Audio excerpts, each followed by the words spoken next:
Assalamualaikum warahmatullahi wabarakatuh. Saya Harizan bin Ahmad dari LA12, LA iaitu Legasi Abah. Saya ingin kongsikan Legasi Emak, buku yang telah keluar. Legasi Abah ni akan keluar, tapi banyak saya nak cerita tentang Legasi Emak, tapi tidak berkesempatan. Sibuk ataupun sekarang tengah giat rancak promosi Legasi Abah. Saya tetap nak cerita tentang Legasi Emak. Kita lihat video ini dulu. Tengok ada apa ni? Wah, bookmark. Canggih bookmark. Order kat mana ni? Boleh tiru ni. Kat mana ni? Sini. Oh, tu dia. Rashidah Hussein. Oh, bunga. Sini cantik. Okey, terima kasih. Ting ting ting ting ting. Itu cerita bulan Februari yang lepas, 14 Februari, sempena International Book Giving Day. Saya tak kenal lah Cikgu Syida ni, tapi sama-sama juga pengkarya dalam BKH. Apa yang saya nak kongsikan ialah tentang buku tersebut lah, iaitu Kurma Daging Pujaan. Saya ambil kejap. Inilah bukunya, buku yang sama. Banyak dalam ni kurma daging pujaan. Itu yang Cikgu Syida beri.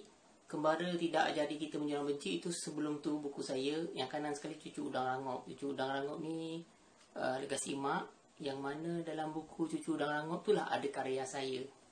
Ada 8 sebenarnya buku Legasi Emak, ada 8.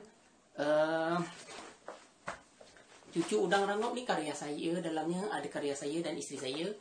Yang ini adalah pemberian dari sahabat sempena Book Giving Day. Dan ada lagi di rumah saya di Melaka. Saya tak bawa ke Gerik lah. Sekarang saya berada di Gerik. Itulah jauh perjalanan, luas pemandangan. Banyak pengalaman boleh diwariskan melalui tulisan. Menjana ganjaran dalam kehidupan juga kematian. Kebaikan berkekalan sepanjang zaman. Jadi pengalaman kita tu kalau kita buat tulis, kita kongsikan, dia boleh menjana pendapatan sebenarnya. Dan juga menjana pahala. Jadi ketika kita hidup atau ketika kita mati, alhamdulillah lah, tetap bermanfaat apa yang kita tuliskan. Ini Gerik, iaitu di kuartus saya. Memang sejuk lah, teringat sama macam Genting Highland lah. Ini saya nak bertolak pergi memancing sebenarnya. Pagi-pagi dah siap dengan sahabat-sahabat saya lah yang sama-sama bekerja di Gerik. Kawasan Perak ni, Gerik khasnya banyaklah tempat untuk memancing. Tu di antara hasil kami lah. Selain di memancing, kami pasang pukat, kami pasang rawai, kami casting ataupun ngunjun. Nak masak apa? Kari, bekasam bukan masak, ikan buat bekasam. Asam pedas, lemak cili api, goreng kunyit, singgang asam, kukus asam halia, salai lemak cili api, ikan bakar air asam. Macam-macam lagi lah kita boleh masak ikan ni. Tapi saya bukannya pakar masak sebenarnya. Saya tak pandai masak. Cuma kadang-kadang teringat-ingat apa yang isteri saya buat waktu dimasak. Saya tolong-tolong lah. Dan dalam buku yang diberikan oleh Cikgu Syida tu, dalam ni ada karya dari Puan Sri Dia sendiri, iaitu ayam masak lemak cili api nek jah. Ayam tu boleh tukarkan kepada ikan lampam ke ikan keli ke. Jadi ikan masak lemak cili padi nek jah boleh kita gunakan untuk masak ikan yang saya dapat banyak tadi tu. Dan dalam buku Kurma Daging Pujaan ini, warnanya pun hijau. Dia banyak santan ataupun masak lemak. Dan cili api tu yang jadi hijau-hijau warna masak lemak tu. Yang kedua, dalam tu juga yang ada juga resepi yang dikongsikan oleh Puan Sukini Dahalan, iaitu pari masak lemak kecur Cik Johar. Kecur ke cekur? Kalau mak saya dulu ada masak cekur, masak lemak cili api cekur, dan isteri saya pun ada belajar dengan mak saya. Sedap masak. Isi saya masak sedap, mak saya masak memang sedap lah. Kena pula salai ikannya. Tu saya bercadang nak masak. Macam tu lah nanti. Kemudian ikan keli salai masak lemak lada api. Ini dikongsikan oleh Puan Mezura Yunus. Saya nak modify sikit yang ini. Nak campur daun cekur.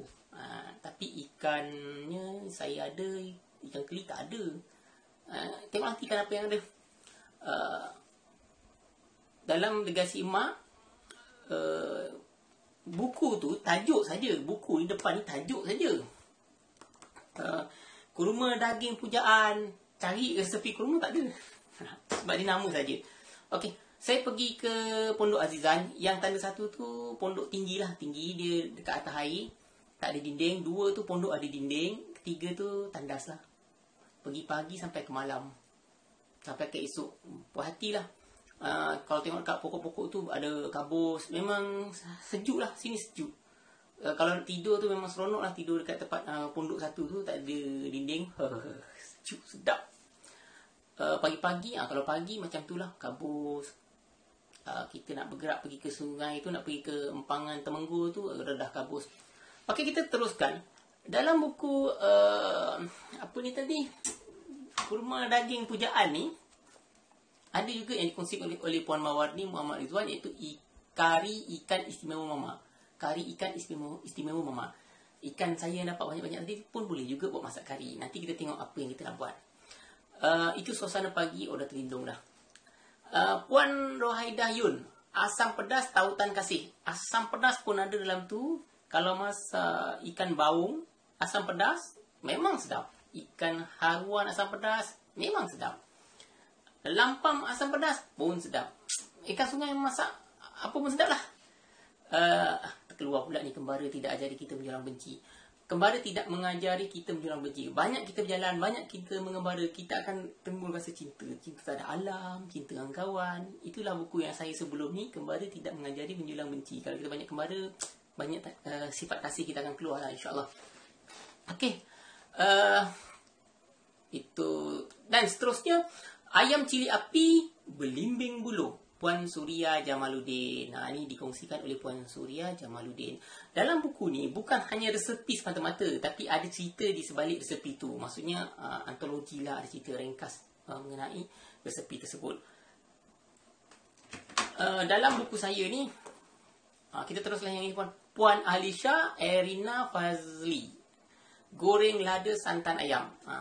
Yang hijau ni buku yang dikongsikan oleh buku kurma daging pujaan. Itu memang banyak masak santan lah. Etok-etok masak lemak cili padi. Masak lemak sebab tu warna dia hijau. Dia tema dia hijau. Masak lemak lah, happy.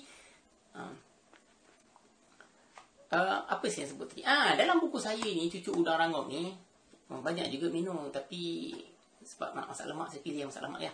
Okey, Puan Nur Farahida Kamil Shah. Masak lemak ayam telur puyuh nostalgia. Ni masak lemak ayam telur puyuh. Masak lemak tu sama je, kita boleh modify. Itu suasana sedap lah tidur kat sungai tu. Suasana alam sempurna jadi. Siang sedap tidur, malam sedap tidur. Pergi sana, nak tidur ke nak mancing? Tapi sama je lah. Dalam buku saya ni ada saya cerita tentang lupis mak wuk. Lupis daripada mak saya lah. Selain daripada resepi, dalam tu ada cerita tentang lupis itu. Okey, itulah dah kurma daging pujaan legasi emak. Yang kanan tu ikan ubi, ikan toman, dan ikan bujuk. Masak apa ikan ni? Saya packing sepaket. So kalau keluar dari peti beku tu untuk 2 orang atau 3 orang makan. 2 orang atau 3 orang makan. Jadi kita nak masak ni lah bujuk, ikan ubi dan ikan toman. Masak lemak disalai. Apa tu? Toman salai masak lemak cili api daun cekur. Ini Puan Mezura Yunus punya resepi yang dikongsikan. Cuma saya tambah cekur je kat situ. Tambah cekur. Dia pakai ikan keli, tapi saya pakai ikan toman lah. Ikan toman masak lemak. Ikan toman salai masak lemak cili api daun cekur. Okey, bahan-bahannya adalah cili padi, bawang besar, bawang putih, kunyit hidup dan halia. Bahan A ini ditumbuk.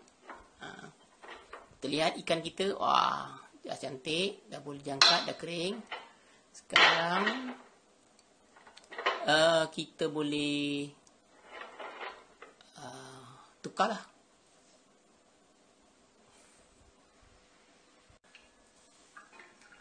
Mula-mula kita letak air.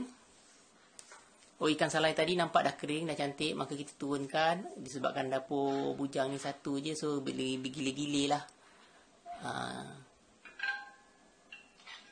Tu orang tua kata kalau pakai lusung batu ni kena terus basuh, jangan tak basuh. Kalau tak basuh nanti mudah kena kudis. Tak apa kaitan wallahualam. Masukkan bahan-bahan A tadi yang telah ditumbuk. Tak perlu hancur sangatlah, kasar-kasar pun boleh, tapi jangan kasar sangat.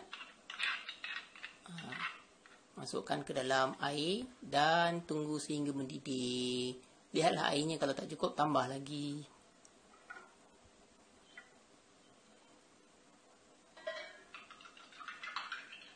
Basuh. Lusung batu tu basuh terus. Itu bukan basuh lah, bilas sebenarnya. Sementara nak tunggu didih bahan-bahan A ni, so lusung terus bawa ke sinki dan basuh. Dan telungkupkan. Okey, setelah panas atau hampir mendidih, masukkan santan, gaul dan masukkan serai. Jika air itu kurang, kita tambah lagi. Gaul sehingga mendidih dan pecah minyak santan tadi. Tu dia. Dah mendidih. Jangan tak mendidih pula, nanti tak masak, sakit perut ni. Kemudian kita masukkan ikan lah apabila dia mendidih. Ikan tu tadi sebelum tu kita lekangkan dulu, yang melekat-melekat kat kuali tu. Pemanggang, lekat dekat pemanggang tu kita lekangkan dulu lah. Jangan nanti santan kita dah mendidih, ikan kita melekat pula dekat pemanggang tu, jenuh kita. Tapi memang sedap lah ni, sebab yang dekat garing-garing bahagian ikan yang kita panggang tu, garing dia tu, kemudian kena masak lemak cili api tu, teringat-ingat rasa dia. Okey, selepas masukkan semua ikan, kita gaul pelan-pelan, jangan laju-laju hancur nanti ikannya. Kemudian kita masukkan daun cekur. Kira dah selesai. Sebelum kita nak angkat, daun cekurnya sikit je sebab pokoknya nak mati dah. Saya cuti 5 hari, tak siram pokok mati. Tapi yang ada tu lah, boleh lah. Dan selepas matikan api, sudah lagi dalam, bukan ketika mendidih, tapi masih panas lah. Dah turun suhunya, bukan lagi suhu mendidih, baru kita tabur garam dan kita gaul. Sedap makan dengan air kelapa lah. Kena toman salai masak lemak cili api daun cekur. Marvelous. Makan dengan air kelapa muda pula. Airnya minum air kelapa muda. Alhamdulillah. Selepas masak lemak cili api ni, next day-nya saya masak asam pedas. Jadi inilah buku Legasi Mak yang telah terbit bulan Januari kemarin, dan keluar Legasi Abah. Di situ pun lebih menarik lah. Dalam Legasi Mak ni memang menarik, banyak resepi. Dalam Legasi Abah ni ada ciri-ciri Abah, boleh lihat dekat dalam tu. Jangan lupa buat tempahan ciri Legasi Abah ni. Legasi Abah ditulis oleh berapa ratus dah, tak ingat dah. Ramai lah. Cerita tentang Legasi Mak ni, fakta-fakta tentang Legasi Mak dengan Legasi Abah ni keliru. Okeylah, insyaAllah selepas ni saya akan kongsikan asam pedas. Assalamualaikum.